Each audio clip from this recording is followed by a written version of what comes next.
Chers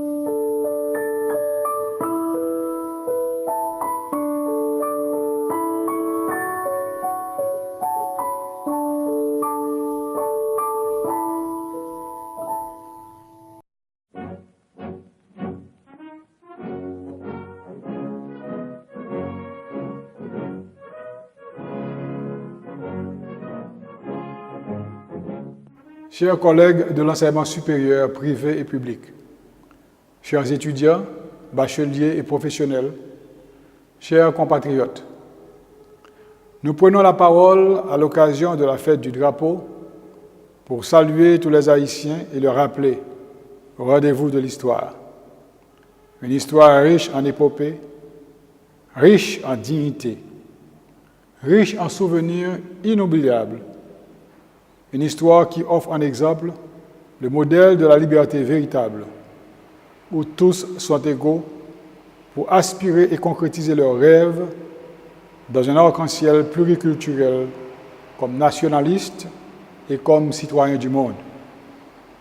C'est aussi la fête des professeurs et de l'université, protecteurs aphasiques du devenir de cette nation.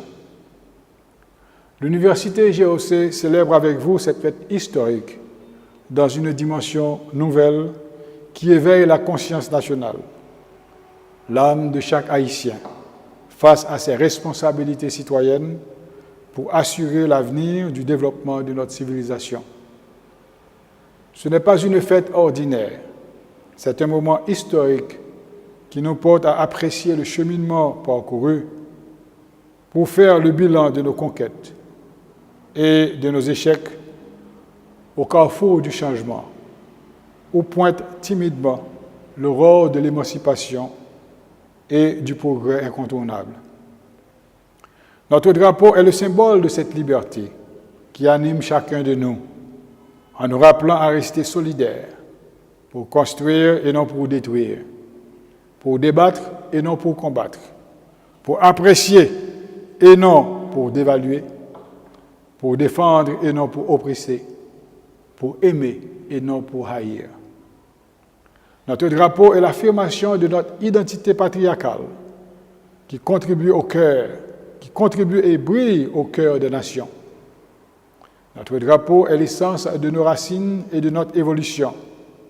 Il inspire l'excellence dans la perfection et l'honneur dans l'accomplissement des tâches qui nous rendent dignes et courageux. Notre drapeau rappelle aussi que la nation doit être créatrice et productrice dans tous les domaines du savoir et de la connaissance. La voie de l'enseignement supérieur est la route qui conduit à son apothéose. Elle est un outil indispensable pour construire la réflexion et prendre le cap du succès continu. Elle canalise la réflexion vers le renouveau qui donne la joie de vivre. Chers compatriotes, depuis près de 35 ans, l'Université GOC a compris qu'elle devait répondre à l'appel de sa mission. Répondre, préparer et équiper chaque Haïtien à miser sur le savoir. Aujourd'hui, la plupart des espaces dans le pays sont occupés par les outils de transformation qu'elle a inculqués à la jeunesse haïtienne pour construire une meilleure société. Grâce à la diligence et au savoir-faire de ses professeurs, l'Université GOC se réjouit de ses accomplissements et des défis relevés avec dignité et passion. Les défis ne sont pas des moindres. Quand les problèmes deviennent plus complexes, le niveau de la formation donnée dans la plupart des écoles primaires et fondamentales est très faible.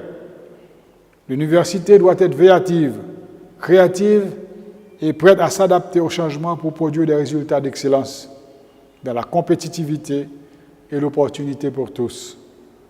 Elle ne doit pas fonctionner dans l'arbitraire, mais elle doit faire appel aux meilleures ressources disponibles pour leur confier une place de responsabilité dans la formation des générations présentes et futures.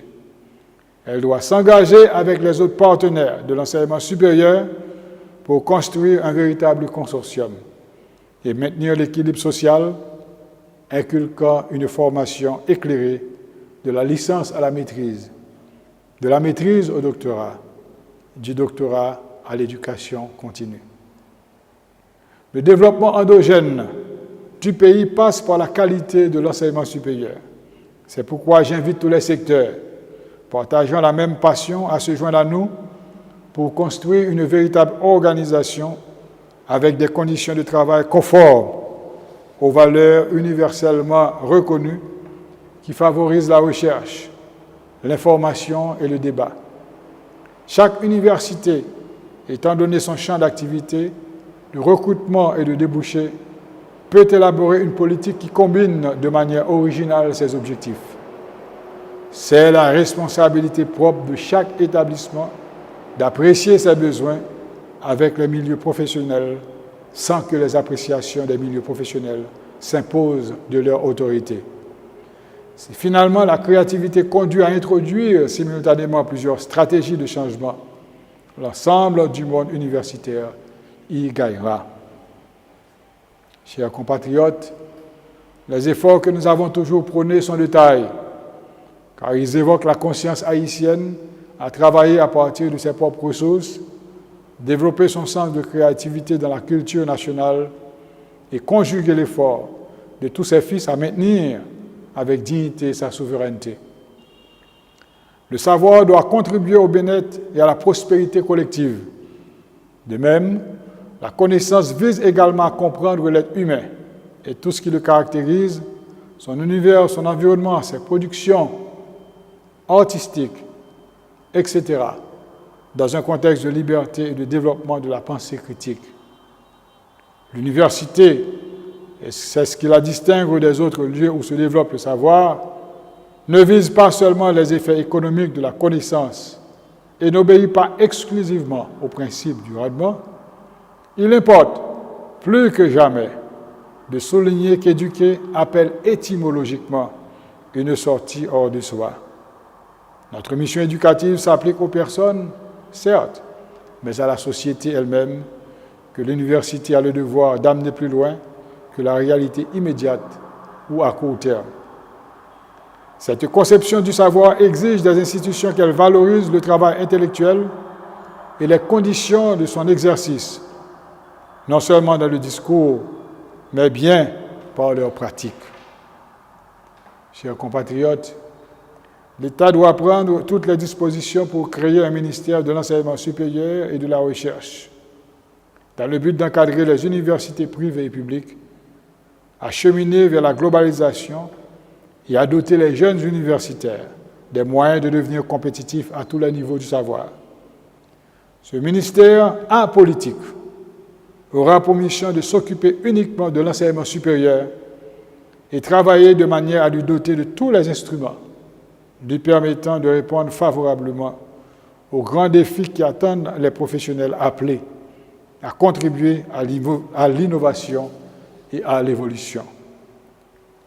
Le ministère de l'Enseignement supérieur aura pour mission, premièrement, de contribuer à l'enrichissement du patrimoine culturel, spirituel et scientifique de la communauté nationale et universelle, de veiller à maintenir la connaissance en Haïti au niveau des acquis de la science et de la technologie universelle, de transmettre le savoir et le savoir-faire aux futurs cadres et techniciens de la nation haïtienne en veillant à la fois à valoriser les professions et métiers utiles au développement national et à veiller à ce que le contenu et la méthode de formation soient adaptés à la solution des problèmes concrets du pays. Quatrièmement, de préparer les compétences nécessaires au développement culturel, économique et social du pays. Cinquièmement, de promouvoir la recherche en Haïti et l'orienter prioritairement vers le développement endogène des ressources humaines et matérielles de la nation. Sixièmement, de veiller à ce que les étudiants soient soudés à la réalité nationale par leur participation effective aux projets de développement, notamment aux moyens de stage, de services et de toute action civique. La mission ne s'arrêtera pas à ce stade seulement. Elle devra adopter des mesures pour contribuer à gérer la qualité de l'enseignement supérieur, par la revue des curricula, par le contrôle continu de la qualité de l'enseignement traditionnel dispensé, par le contrôle continu de la qualité de l'enseignement numérique et actualisé, par des examens réguliers sanctionnant l'exercice de la profession, accorder des licences de fonctionnement aux universités, aux institutions d'enseignement supérieur, développer des stratégies conduisant à leur efficacité par la création de centres de recherche, d'ateliers de travaux pratiques, laboratoires visuels et virtuels, l'enseignement à longue distance. Établir des mécanismes de consortium entre les universités pour favoriser des échanges entre étudiants et professeurs, interfacultaires, membres, faciliter la mise à la disposition de ressources pouvant desservir la communauté universitaire. Dégager une politique pluraliste de l'enseignement supérieur, créditant l'équivalence académique. Concevoir et gérer des programmes de bourse conditionnels aux étudiants désireux de financer leurs études, aux professionnels qui souhaitent bénéficier des mêmes conditions dans les programmes de deuxième et troisième cycle, c'est-à-dire la maîtrise et le doctorat. Entreprendre au profit des étudiants des actions sociales, sportives et culturelles, par la stimulation de jeunes à exercer leurs talents avec optimisme, l'encadrement des initiatives durant les activités para-académiques, la valorisation des activités entreprises de manière à influencer les générations futures, à assurer un progrès continu. Créer le Conseil de l'ordre des universités haïtiennes, composé des recteurs d'universités et des directeurs d'institutions d'enseignement supérieur, travaillant en étroite collaboration avec le ministère de l'Enseignement supérieur, entretenant une coopération culturelle dynamique avec les universités d'outre-mer, recevoir des quotités annuelles lui permettant de miser sur un ensemble d'activités académiques et para-académiques, telles organisation et maintien de son site web, organisation et publication de revues mensuelles, journaux, recherches, ouvrages, etc. Organisation des examens permanents, actualiser et maintenir un espace d'accueil à la hauteur et à la dimension de ces infrastructures, valoriser et promouvoir les acquisitions de manière à focaliser les intérêts intellectuels nationaux vers un patrimoine culturel intarissable. Chers compatriotes, la qualité est au cœur de la mission universitaire. Elle repose sur le lien fondamental qui existe entre l'enseignement et la recherche. Ce lien est le plus à même de garantir le développement et la transmission de savoirs critiques qui s'appuient sur des bases solides. Acquisition de connaissances, développement de l'esprit scientifique, capacité de questionner les certitudes et d'exercer sa créativité. Le lien fondamental entre l'enseignement et la recherche n'est pas réservé au cycle supérieur, mais il doit pouvoir être présent à tous les cycles.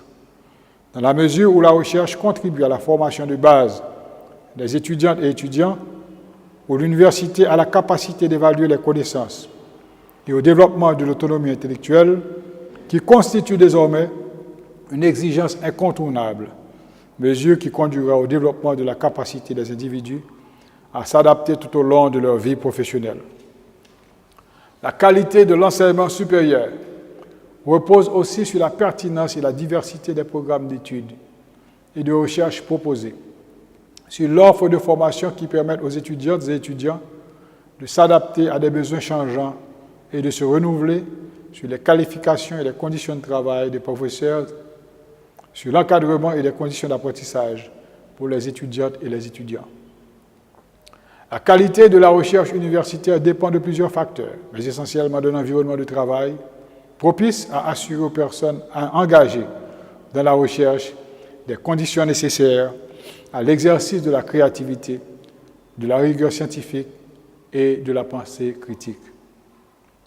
Il est opportun de se rappeler que les universités ne se composent ni d'enseignants ni de chercheurs, mais de professeurs, c'est-à-dire de personnes dont la tâche consiste, tout à la fois, et par conséquent de manière indissociable, à joindre les activités d'enseignement et de recherche. Une séparation des deux volets de la tâche porte atteinte à l'intégrité de la notion de professeur et, partant, de l'université elle-même. L'université ne devrait plus être le privilège de quelques-uns. Depuis des dizaines d'années, plusieurs jeunes qui ont achevé avec leurs études n'ont pas les moyens de se rendre à l'université. Pourtant, si les dés étaient jetés en faveur de tous sans exception, le choix de se rendre à l'université deviendrait le devoir de l'État de les encadrer quant au remboursement du financement de leurs études après une année de grâce Les questions taboues seraient une fois résolues et tous les Haïtiens iraient droit à l'université sans manquer un seul.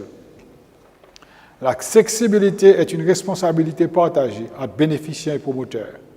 Si les bénéficiaires peuvent construire sur leur avenir, les promoteurs peuvent construire pour développer une génération plus forte, avec les moyens du bord qui surpasseraient ces prévisions.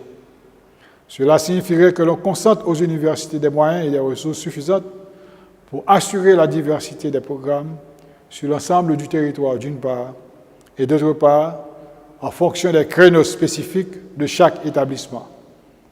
Elle présuppose aussi un engagement de l'État à reconnaître et à appuyer cette diversité des besoins et des intérêts de la société, au-delà de considérations marchandes, afin d'enrichir le patrimoine collectif et d'accompagner la société dans son développement. Contribuer à l'accessibilité aux études peut aussi exiger des universités qu'elles répondent à des besoins spécifiques, étant entendu que ces demandes additionnelles ne mettent pas en péril l'accomplissement de la mission d'enseignement de base et que les universités disposent de moyens adéquats pour répondre à ces attentes. Tout apprentissage, chers compatriotes, nécessite du temps et des moyens qui peuvent varier selon les personnes. Compte tenu de la diversité des populations étudiantes, le soutien apporté aux personnes qui poursuivent des études universitaires devrait être adapté à des exigences variées. Le gouvernement pourrait rater l'occasion de contribuer efficacement à la réussite des études supérieures d'un pourcentage significatif de la population haïtienne s'il ne prenait pas en considération les exigences requises pour la poursuite d'études supérieures à différents âges de la vie. Par exemple, s'il continue à accorder ce soutien uniquement dans les cadres relativement restrictifs du système de prêts et bourses et à priver les universités des moyens d'un encadrement adapté aux différentes catégories d'étudiantes et étudiants. En cultivant l'autonomie à l'encontre des pouvoirs, l'université doit maintenir une distance critique avec le monde, celle-là même qui devrait lui permettre d'éduquer au jugement, de transmettre la culture et de réfléchir sur le sens de notre présence dans le monde. En des temps de crise économique, écologique, culturelle et sociale, nous aurions plus que jamais besoin d'un lieu dédié à une telle réflexion. Si toutes les universités ont leur programme, il devient évident qu'elles disposent de la volonté et des ressources de les mettre en œuvre de manière régulière et systématique, et que les processus prévoient la contribution de toutes les parties concernées par la qualité des programmes. Corps, enseignement, étudiantes et étudiants, employeurs et autres organisations.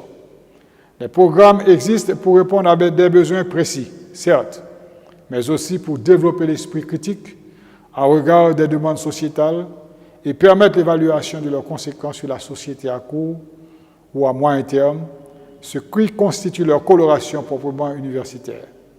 Autrement dit, les programmes universitaires, particulièrement dans le cadre des rapprochements avec les entreprises privées ou en réponse à des besoins précis de formation du personnel, ne devraient jamais perdre de vue le caractère distinctif de la formation universitaire.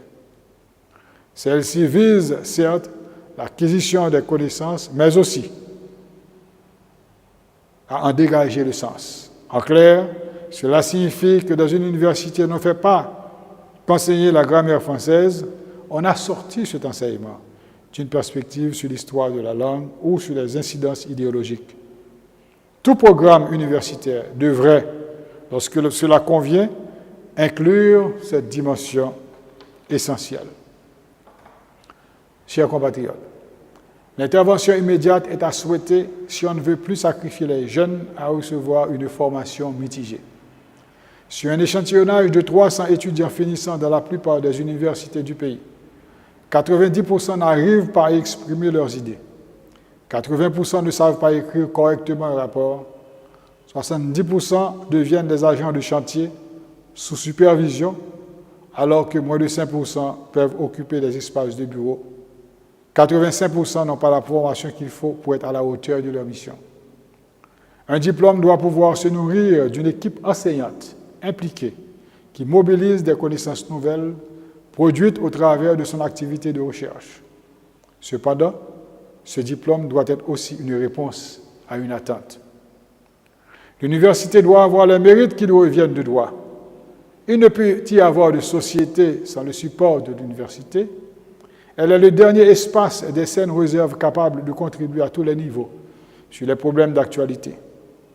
Sa participation au développement doit être directe et non tangentielle. Les universités sont souvent sommées d'être imputables, exigences toujours perçues, et à tort, sur un plan pécuniaire. Mais elles assument également une autre forme d'imputabilité, celle qui consiste à répondre par devers à la société présente et future de leur rôle culturel. La fête du drapeau et de l'université nous rallie à toutes ces réflexions. Continuons ensemble à répandre le savoir dans le cœur de ceux qui se rapprochent de nous pour allumer et maintenir la flamme de l'enseignement supérieur dans l'Excelsior. Je vous en remercie.